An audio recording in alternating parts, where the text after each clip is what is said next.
"Sir, you need to leave first class right now." The words cracked through the cabin before the aircraft doors had even finished closing, sharp enough to cut through the soft jazz drifting from the overhead speakers. Several passengers turned at once, their champagne glasses suspended halfway to their lips as Vanessa Whitmore stepped into the aisle with rigid shoulders and a smile so tight it barely looked human. Elijah Carter stood beside seat 2A, one hand resting calmly on the leather headrest, his dark charcoal coat folded neatly over his arm. Outside the oval windows, rain streaked across the runway lights in long golden lines, blurring the airport into a watercolor haze. Elijah glanced down at the boarding pass between his fingers, then back at Vanessa. "I believe this is my seat," he said quietly. His voice carried no anger, no embarrassment, just calm certainty, and somehow that only irritated her more. Vanessa looked him up and down slowly. The worn boots. The simple black hoodie beneath his coat. The duffel bag slung over his shoulder instead of designer luggage. Around them, first class glowed with polished wood trim and amber lighting, every detail designed to whisper wealth without ever saying the word out loud. A businessman near the window smirked before returning to his tablet. Across the aisle, a woman tightened her grip on her pearl necklace and avoided eye contact entirely. Vanessa held out her hand. "Boarding pass." Elijah handed it over without protest. Her eyes scanned the ticket once, then again. Something flickered across her face for half a second, confusion maybe, before pride buried it. "This pass was obviously scanned incorrectly at the gate," she said. "Economy is through that curtain and all the way back." Elijah didn't move. Behind him, passengers waiting in the aisle began whispering impatiently. A little girl clutching a stuffed rabbit peeked between the seats, staring at the tension with wide curious eyes. Elijah slipped one hand into his pocket slowly. "Ma'am," he said, still composed, "I paid for this seat just like everyone else here." Vanessa gave a short laugh under her breath. "Sir, don't make this difficult." The businessman by the window muttered something about holding up departure. Another passenger sighed dramatically. The mood in the cabin shifted fast, the way storms rolled across southern skies before people realized the sun was gone. Elijah noticed it immediately. The judgment. The assumptions. The silent agreement spreading row by row that he did not belong there. Vanessa stepped closer now, lowering her voice while somehow making the humiliation feel louder. "People work hard to sit in first class," she said. "You can't just wander in because the seat looks empty." Elijah stared at her for a long moment. The rain tapped softly against the windows beside them. Somewhere deeper in the aircraft, an overhead bin slammed shut. Then Elijah spoke again, calm enough to make several passengers look up from their phones. "Are you absolutely sure you want to do this in front of everyone?" For the first time, uncertainty crossed Vanessa's face, but it disappeared almost instantly beneath annoyance. "Security can meet us at the gate if necessary," she snapped. She reached for his shoulder to move him aside, and in a sudden motion her hand struck across his face hard enough to echo through the silent cabin. The little girl gasped. A champagne flute tipped over somewhere near row 3. And just like that, first class went completely still. The silence inside the cabin stretched so long that even the rain against the windows sounded loud. Elijah Carter did not touch his face. He did not raise his voice. He simply stood there beside seat 2A while the sting faded from his cheek and dozens of strangers avoided looking directly at him. Vanessa Whitmore straightened her navy uniform jacket as if nothing unusual had happened. "I warned you," she said crisply. "Now either return to your assigned seat or we will remove you from the aircraft." Her tone carried the cold confidence of someone certain the room would support her. And for the moment, it did. The businessman near the window shook his head with visible annoyance. "Come on, man," he muttered. "You are delaying everybody." Another passenger pulled out a phone beneath the cover of a magazine, recording quietly. Elijah noticed the camera immediately but said nothing. The little girl with the stuffed rabbit still stared at him from across the aisle. Unlike the adults, she looked confused instead of judgmental. Elijah slowly bent down and placed his duffel bag beside the seat. The movement was calm, measured, almost gentle. Vanessa took it as defiance. "Do not sit down," she snapped. Her voice echoed farther this time, carrying into the business class curtain behind them. A few heads appeared between the seats. Elijah looked toward the rain outside the aircraft windows instead of at her. The runway lights shimmered across the glass like broken gold floating in water. For a brief second, the reflection pulled him backward through time. 20 years earlier, he had stood outside another airplane in another storm, soaked through while loading luggage onto a midnight departure in Atlanta. Back then he wore an orange safety vest 2 sizes too big and steel-toe boots that leaked whenever it rained. Most passengers never looked at the baggage crews. They walked past men like him without slowing down, eyes fixed on boarding groups and carry-on bags and first-class upgrades. Elijah remembered the smell of jet fuel mixing with wet concrete. He remembered eating vending machine crackers during overnight shifts because it was all he could afford. Most of all, he remembered promising himself one thing. If he ever escaped that life, he would never become cruel just because he had power. A sharp voice pulled him back to the present. "Sir, answer me." Vanessa folded her arms tightly now, her irritation growing each second. Elijah refused to react the way she expected. "Are you refusing crew instructions?" Elijah finally looked at her again. His expression remained unreadable, but exhaustion sat quietly behind his eyes now, heavy and familiar. "No, ma'am," he said softly. "I am trying very hard to remain respectful." Something about the sentence unsettled the passengers more than shouting would have. The businessman lowered his tablet. A woman near the aisle shifted uncomfortably in her seat. Even the flight attendant standing farther back in the galley looked uncertain now. Vanessa stepped toward the intercom near the cabin wall and picked up the phone with clipped movements. "Captain," she said, forcing professionalism into her voice, "we have a passenger refusing compliance in first class." Elijah closed his eyes briefly as the engine outside hummed low beneath the storm.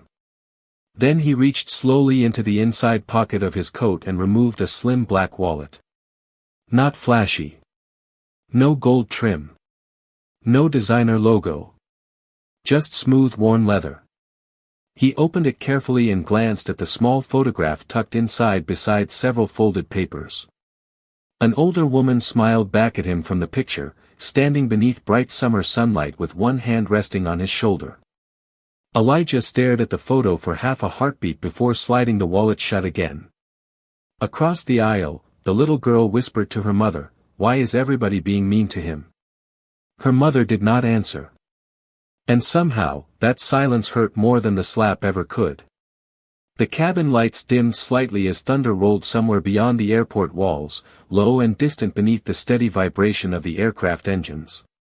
Vanessa Whitmore lowered the intercom receiver slowly after speaking with the captain, but the sharp confidence she had worn moments earlier no longer sat as comfortably on her face. Something in Elijah Carter's composure had started unsettling the room. Most people argued when humiliated. Most people raised their voices when cornered. He had done neither.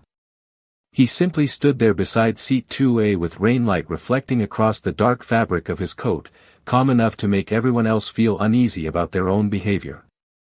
In the galley behind first class, a younger flight attendant named Daniel shifted nervously beside the coffee station.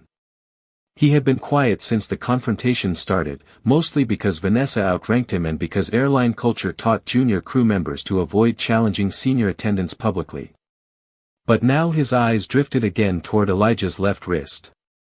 Toward the watch. At first glance it looked plain, brushed steel with a black face and no visible luxury branding. But Daniel recognized it instantly because he had seen the same watch once before. During training at company headquarters in Dallas. Carter Air had gifted those watches only to founding board members and executive partners during the airline's 15th anniversary celebration. Less than 50 existed. Daniel remembered staring at one displayed inside a glass case near the executive offices while another trainee joked that each watch probably cost more than his car. His stomach tightened. He looked from the watch to Elijah's face and suddenly noticed details he had missed before. The polished shoes despite the rain. The posture. The complete absence of fear. Daniel swallowed hard. Across the cabin, passengers continued whispering in low careful voices, no longer openly mocking Elijah but not defending him either. People became strangely quiet when uncertainty entered the room. A man in a navy suit pretended to read financial reports on his tablet while discreetly angling his phone camera higher. The woman with the pearl necklace avoided looking at Elijah entirely now, staring instead at the condensation sliding down her untouched wine glass. Vanessa sensed the shift immediately. Authority depended on momentum, and hers was beginning to crack. "Security is on the way," she announced loudly, mostly for the passengers listening. "We will resolve this before departure." Elijah nodded once. "I understand." His voice remained level, almost tired. Daniel stepped forward before he could stop himself. "Vanessa," he said quietly, "maybe we should double-check the manifest." Her eyes snapped toward him. "Excuse me?" He hesitated under the pressure of her stare. "I just mean there could have been an update from the gate." Vanessa folded her arms tighter. "The situation is already handled." Daniel looked at Elijah's watch again and felt his pulse quicken. Rainwater shimmered outside the windows as baggage vehicles crawled beneath floodlights across the soaked runway. Inside the cabin, the air suddenly felt too warm. Elijah slowly reached down and picked up his duffel bag from beside the seat. Several passengers visibly relaxed, assuming he had finally surrendered. But instead of leaving, he carefully removed a small leather notebook from inside the bag. And held it loosely in one hand. The notebook looked old, edges softened with wear. A silver-embossed logo rested in the corner. Daniel caught sight of it and nearly stopped breathing. It was the original Carter Air emblem from before the company rebrand 10 years earlier. Not public merchandise. Internal executive issue. His face drained of color. At that exact moment, the cockpit door opened farther up the aisle and heavy footsteps moved quickly toward first class. Vanessa lifted her chin, expecting validation. But Daniel noticed something else first. The captain was not angry. He looked terrified. The footsteps stopped at the edge of first class with a sharp squeak against the polished cabin floor. Captain Richard Hale stood there in full uniform, rain still darkening the shoulders of his coat from the walk across the jet bridge. His breathing looked uneven, not from exertion but from panic held tightly beneath professional control. The silver wings on his chest caught the amber cabin light as his eyes locked immediately onto Elijah Carter. For half a second the entire aircraft seemed suspended in silence. Then the captain straightened so quickly it startled several passengers. "Good evening, sir," he said carefully. The change in his voice was instant. Respectful. Controlled. Almost cautious. Vanessa blinked in confusion beside the aisle. "Captain," she interrupted quickly, "this passenger has been refusing instructions and, that will be enough, Vanessa." The captain did not raise his voice, but the firmness behind it sliced through the cabin harder than shouting ever could. Every passenger nearby looked up now. Daniel stepped backward toward the galley, relief and dread colliding across his face at the same time. Elijah remained still beside seat 2A, one hand resting lightly on the old leather notebook. "I apologize for the delay," the captain continued, eyes still fixed on Elijah. "We were not informed you would be on board tonight." A businessman across the aisle frowned deeply. The woman with the pearl necklace lowered her wine glass halfway. Vanessa stared between the two men, trying to catch up to something invisible moving beneath the conversation. "Captain," she said again, quieter this time, "who exactly is this passenger?" Captain Hale hesitated. Outside the windows, lightning flashed faintly across the clouds beyond the runway, washing the cabin in pale silver for a brief second before darkness settled back in. Elijah finally spoke. "You do not need to answer that." His tone carried no bitterness. Somehow that made the room even more uncomfortable. Captain Hale swallowed visibly. "Sir, after what just happened, I believe I do." Vanessa's posture stiffened. "What just happened?" she asked, though uncertainty had already crept into her voice. No one answered immediately. The engines hummed softly beneath the silence. Somewhere farther back in the aircraft, an overhead compartment clicked shut. Then Captain Hale turned slowly toward the cabin. "Ladies and gentlemen," he said carefully, "there has been a misunderstanding." Several passengers shifted uneasily in their seats. Phones lowered. Eyes widened. Vanessa forced a small brittle smile. "Exactly," she said quickly. "A boarding error." Captain Hale looked at her now, and for the first time she seemed to understand that something had gone terribly wrong. "No," he said quietly. "Not a boarding error." Daniel closed his eyes briefly near the galley wall as though bracing for impact. The captain took one slow breath before continuing. "The gentleman standing in front of you is Mr. Elijah Carter." A pause followed, heavy and strange. Some passengers still looked confused. The name had not landed yet. But then the businessman by the window suddenly straightened in his seat so fast his tablet slipped onto the carpeted floor. Color drained from his face. Across the aisle, another passenger whispered softly, "Carter Air." Captain Hale nodded once. "Yes, sir." Vanessa let out a small nervous laugh that sounded painfully out of place in the frozen cabin. "Wait," she said. "You mean," but she could not finish the sentence. Because at that exact moment the little girl holding the stuffed rabbit looked directly at Elijah and asked the question no adult in first class seemed capable of saying out loud. "You own the airplane?" Elijah looked down at her for the first time since boarding. His expression softened slightly, tired but kind. Then he answered in the calmest voice anyone in the cabin had ever heard. "Yes," he said quietly. "I do." The cabin remained frozen long after Elijah Carter answered the little girl's question. No one moved.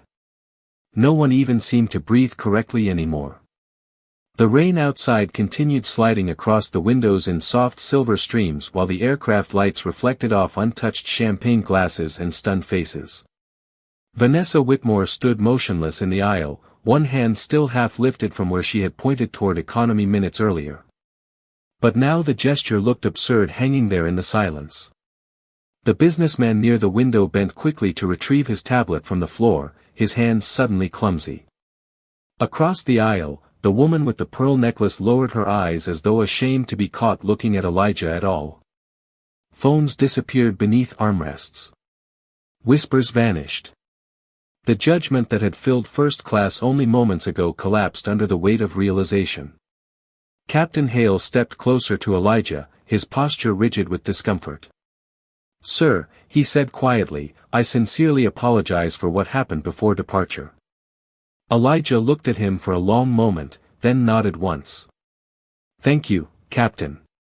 That was all. No anger. No public humiliation. No threats. Somehow his restraint made the atmosphere even heavier. Vanessa finally found her voice again, though it barely sounded like the same woman from earlier. "Mr. Carter," she whispered, "I did not know." Elijah's eyes shifted toward her slowly. The faint red mark across his cheek had already begun fading beneath the warm cabin lights, but the memory of it still hung over the aisle like smoke after a fire. "No," he said softly. "You did not." She swallowed hard. "I thought," but the sentence collapsed before reaching the end. Because there was no explanation that sounded acceptable anymore. Not in front of the passengers. Not in front of the crew. Not in front of herself. Daniel remained near the galley entrance, watching Vanessa carefully. He had worked with her for almost 3 years. He knew her reputation. Strict. Demanding. Obsessed with appearances and status. But he had never seen fear in her before tonight. Real fear. The kind that arrived when a person suddenly realized they had exposed something ugly inside themselves in front of an entire room. Captain Hale cleared his throat carefully. Ground operations is requesting instructions regarding departure, sir. Elijah glanced toward the rain-covered runway outside. Service vehicles moved beneath floodlights like shadows sliding across wet concrete. Somewhere deep in the aircraft, the air conditioning hummed softly through the vents. The familiar sound pulled at old memories again. Overnight cargo shifts. Empty pockets. Long walks home beneath airport lights after 14-hour days. He remembered supervisors speaking over him instead of to him. Remembered customers clutching bags tighter when he walked past in work clothes stained with grease and rainwater. Success had changed his bank account. It had never fully changed the way some people looked at him first. Elijah looked back toward Vanessa. Her eyes were glassy now, though she fought hard to remain composed in front of the passengers.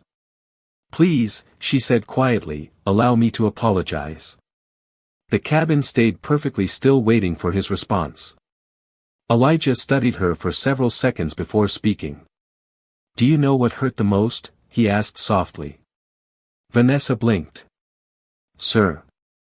His voice remained calm, but every word landed heavily in the silence around them. "Not the embarrassment. Not even the slap."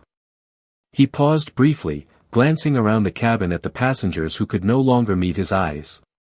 "It was how quickly everyone decided I did not belong here before hearing a single word from me." The businessman near the window lowered his head completely now. The little girl hugged her stuffed rabbit tighter against her chest. Vanessa's shoulders trembled slightly. Elijah continued quietly. "You saw my skin. My clothes. My bag. And somehow that became enough evidence for an entire room." No one spoke. Because no one could honestly deny it. Outside the aircraft windows, lightning flickered silently behind the clouds while first class sat buried beneath the weight of a truth nobody wanted to face. For several long seconds, nobody inside first class moved at all. The cabin that had once buzzed with quiet luxury now felt hollow, almost sacred, as though the aircraft itself understood something painful had just been exposed beneath its polished surfaces. Rain continued sliding across the windows beside Elijah Carter, blurring the runway lights into soft streaks of gold and white. Somewhere outside, thunder rolled low behind the clouds, distant enough to sound almost gentle. Vanessa Whitmore stood frozen in the aisle with her hands trembling faintly at her sides. She looked smaller now somehow, not physically, but emotionally stripped of the authority she had worn so confidently earlier. Her perfect posture had collapsed into uncertainty. Even her uniform seemed too stiff against the weight of the silence around her. Captain Hale glanced toward Elijah carefully. "Sir," he said quietly, "we can arrange another crew immediately if you prefer." Several passengers looked up sharply at that. The implication settled heavily through the cabin. Vanessa heard it too. Her face lost what little color remained. Elijah did not answer right away. Instead, he looked past the captain toward the windows. Beyond the rain and flashing runway lights, baggage workers in reflective jackets moved slowly across the wet concrete carrying luggage beneath the storm. The sight held his attention longer than anyone expected.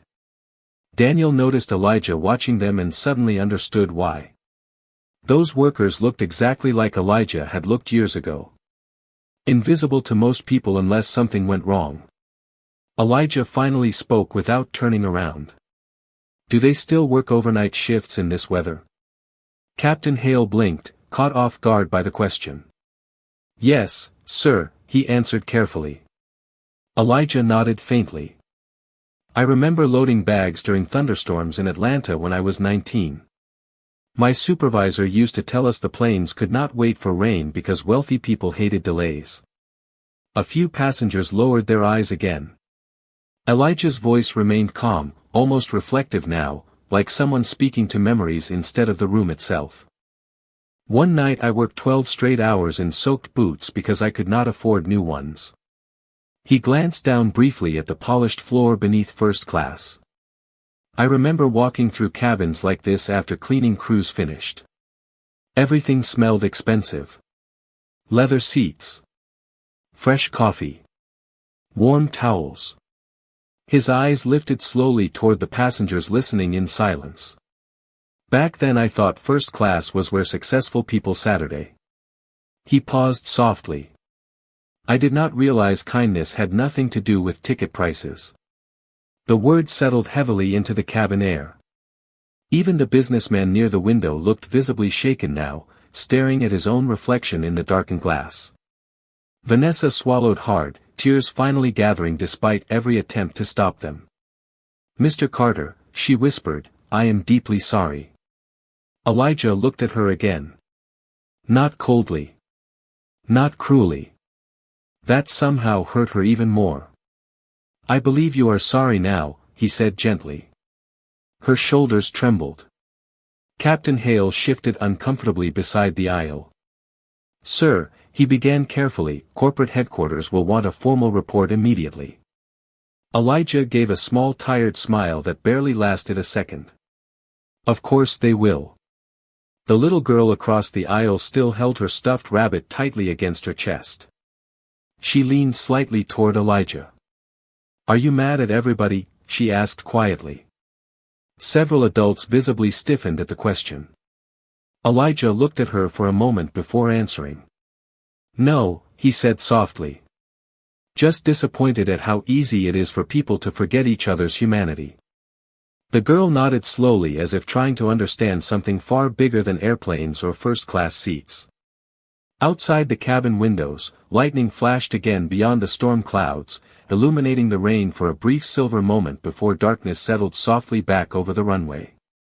And inside the aircraft, no one seemed interested in luxury anymore. The champagne glasses remained untouched. The whispered conversations were gone. All that remained was the quiet sound of engines humming beneath a truth the cabin could no longer ignore. The cabin doors finally sealed with a heavy mechanical thud that echoed softly through the aircraft, but nobody inside first class reacted the way passengers normally did before takeoff. There were no relieved sighs, no headphones sliding on, no conversations returning to life. The atmosphere remained suspended beneath the warm amber lighting, thick with discomfort and reflection. Rain still streaked across the windows beside Elijah Carter while ground crews disconnected equipment from the aircraft below. Captain Hale stood near the aisle waiting quietly for instructions he clearly did not want to force. Vanessa Whitmore remained frozen a few feet away, her composure hanging by a thread. Elijah looked down at the old leather notebook still resting in his hand. His thumb brushed absent-mindedly across the faded Carter Air emblem pressed into the cover. The logo had not existed publicly in almost a decade. Most people on board would never recognize it.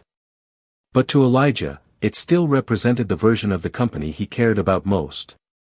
Before the investors. Before the headlines.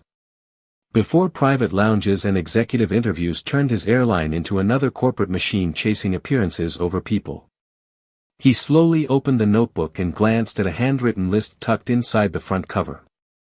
Captain Hale noticed immediately. His face tightened with concern. Vanessa wiped quickly beneath her eyes, trying to steady herself. "Mr. Carter," she said carefully, "if there is anything I can do to make this right." Elijah looked up gently. "Do you know why I was flying tonight?" The question caught her off guard. She shook her head silently. Elijah closed the notebook again. "I have spent the last 6 months traveling anonymously on my own flights." Several passengers looked up in surprise. Even Daniel blinked from the galley entrance. Elijah continued quietly. "Different cities. Different crews. Different cabins." He glanced slowly around first class. "I stopped using private terminals. Stopped announcing my travel schedule. I wanted to see what regular passengers experience when nobody important is watching." Captain Hale lowered his eyes immediately as understanding spread across his face. Elijah's voice remained calm, but something heavier lived beneath it now. Disappointment. 3 weeks ago an elderly Hispanic woman was ignored for 40 minutes during a delay in Denver because a crew member assumed she did not speak English. Vanessa looked stricken. Elijah continued softly. Last month a veteran in a wheelchair told me one of our attendants spoke to his caretaker instead of to him directly for an entire flight. The businessman near the window shifted uncomfortably again. Elijah looked toward the rain sliding down the windows beside seat 2A. Tonight was not supposed to be another test, he admitted quietly. I just wanted to fly home. Silence settled heavily through the cabin. The engines outside deepened slightly as the aircraft prepared for pushback. Then Elijah lifted the notebook gently. Every flight I take goes in here. Every kindness. Every problem. Vanessa stared at the worn leather cover like it might explode in her hands. Sir, Captain Hale said carefully, does corporate know about this? Elijah gave a faint humorless smile. No. That was the point. Daniel slowly leaned against the galley wall, realization washing across his face. The founder of the airline had been quietly auditing his own company by living like an ordinary passenger. And tonight first class had failed in the worst possible way. Vanessa's voice cracked slightly now. You wrote about me. Elijah met her eyes. Yes. The single word landed harder than any public punishment could have. Tears slipped down her cheeks before she could stop them. She looked away immediately, ashamed of breaking in front of passengers and crew. But nobody in the cabin looked triumphant. No one seemed interested in humiliation anymore. Elijah watched her carefully for a moment before speaking again. You know the saddest part, he asked softly. Vanessa swallowed hard. Elijah's gaze drifted slowly across the silent rows of first-class seats. You are not the first employee who treated me differently before recognizing my name. The word settled like cold weight across the aircraft. Outside the storm clouds shifted beyond the runway lights while inside first class the truth finally became impossible for anyone to escape. This was never just about one slap. It was about a system that had quietly taught people to measure human worth before offering basic dignity. The airplane moved quietly above the storm clouds while pale moonlight reflected across the windows of first class. Inside the cabin, the atmosphere no longer felt hostile. It felt heavy with reflection. Elijah Carter remained seated beside the window with the old leather notebook resting closed near his arm. Across the aisle, untouched champagne glasses still sat beneath the warm amber lights, forgotten by passengers who now seemed lost inside their own thoughts. Vanessa Whitmore stood near his seat holding a folded linen napkin against her uniform. Her confidence from earlier had disappeared completely. Mr. Carter, she said softly, I truly am sorry. Elijah looked up calmly. The faint mark on his cheek had faded, but the silence left behind by the night still filled the cabin. Vanessa lowered her eyes briefly before continuing. I think I spent so many years judging people quickly that I stopped seeing them as people at all. The words sounded painfully honest. Elijah glanced toward the dark windows where moonlight stretched across the clouds like silver waves. That happens more easily than most people realize, he said quietly. Nearby passengers listened without speaking. Even Captain Hale remained still near the galley entrance. Elijah's voice stayed calm and measured. The problem with prejudice is not only hatred. Sometimes it is simple carelessness toward another person's dignity. Vanessa nodded slowly, tears gathering again in her eyes. I will remember that for the rest of my life. Elijah gave a faint tired smile before looking back out the window. Then maybe tonight mattered for something. The engines hummed softly beneath the cabin floor while the airplane continued peacefully through the night sky, and for the first time since boarding, the silence inside first class no longer felt cruel. It felt human. The airplane cruised quietly above the storm clouds while pale moonlight stretched across the cabin windows like silver water. Inside first class, the atmosphere no longer felt tense. It felt reflective. Most passengers sat silently beneath the warm amber lights, lost in thoughts they had not carried onto the aircraft earlier that night. Elijah Carter rested calmly beside the window in seat 2A, his charcoal coat folded neatly beside him and the old leather notebook resting closed on the armrest. The city lights far below flickered faintly through breaks in the clouds before disappearing again into darkness. Near the galley entrance, Vanessa Whitmore stood motionless for a moment holding a stack of untouched linen napkins against her uniform. She looked exhausted, but not from work. The expression on her face carried the weight of someone forced to confront parts of herself she had ignored for years. Slowly, she walked toward Elijah's seat one last time. He looked up quietly as she stopped beside him. Neither of them spoke immediately. The low hum of the engines filled the silence between them.